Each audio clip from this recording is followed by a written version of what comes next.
कैसी दिल लगी है तू। अगर इंसाफ मांगने की सज़ा बदनामी हो, अगर सच बोलने की कीमत जिंदगी हो, तो क्या चुप रहना ही सबसे बड़ा गुनाह है? अब पूरी कहानी। मुझे आज भी याद है जब सब मुझसे लड़ने की उम्मीद कर रहे थे।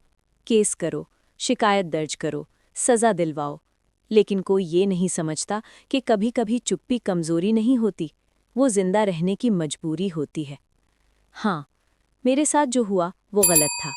हाँ, उन्हें सज़ा मिलनी चाहिए थी, लेकिन उससे पहले मुझे सज़ा मिलती। समाज की नज़रों से, फुसफुसाहटों से, उंगलियों से उठते सवालों से।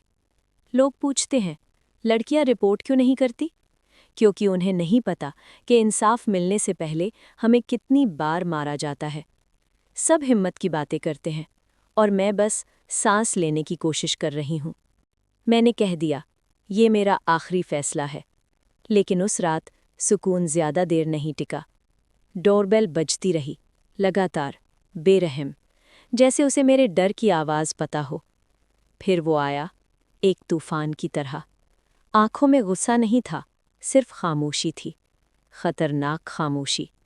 उसने सवाल नहीं पूछे, उसने बस कहा, अब बताओ, मैं तुम्हारे साथ क्या करूं? मैंने कहा, यह गैर कानूनी है। वो हंसा, जैसे कानून ने कभी दिलों को बचाया ही नहीं। कामयार वहां खड़ा था, टूटा हुआ नहीं, संभला हुआ नहीं, बस खाली। सड़क पर जलील हुआ, शादी टूट गई, प्यार पर शक किया गया। उसने कहा, जब मुझे बोलना था, किसी ने सुना ही नहीं। शायद यही सबसे बड़ा गुनाह था। वो चला गया, कहकर कि अब वापस नहीं आएगा। लेकिन दर्द इतनी आसानी से नहीं जाता। फिर सच सामने आया। खार, उसकी गाड़ी की डिक्की में बंद। ये बदला नहीं था, ये गुस्सा नहीं था, ये एक टूटे इंसान की बेबसी थी।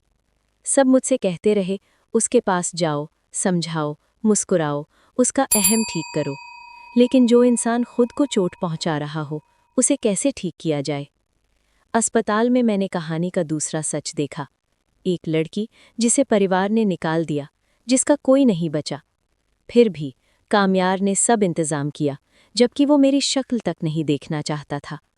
लोग कहते हैं वो मुझसे प्यार करता है, करता था, अब भी करता है। फिर आया वो वीडियो। सच, नशे की दवा, गलतफहमी, माफ़ी। उसने कहा वो पाकिस्तान छोड़कर हमेशा के लिए जा रही है।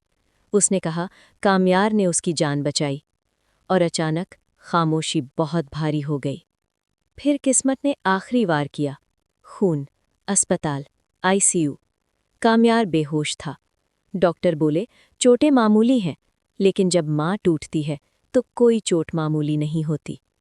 माँ बाप लड़ते रहे, इल्ज़ाम उड़ते रहे, अफसोस बहुत देर से आया। वहाँ खड़े होकर मैंने एक बात समझी, प्यार बचा भी सकता है, प्यार तबाह भी कर सकता है, और कभी-कभी प्यार सब कुछ सहकर भी जिंदा रहता है। एपिसोड 22 सिर्फ एक कहानी नहीं है, ये आईना है, हमारे समाज का, हमारी चुप्पी का, टूटे मर्दों का और हिम्मती औरतों का। और सवाल अब भी वही है, इतना सब होने के बाद क्या प्यार बोलेगा या खामोशी फिर जीत जाएगी?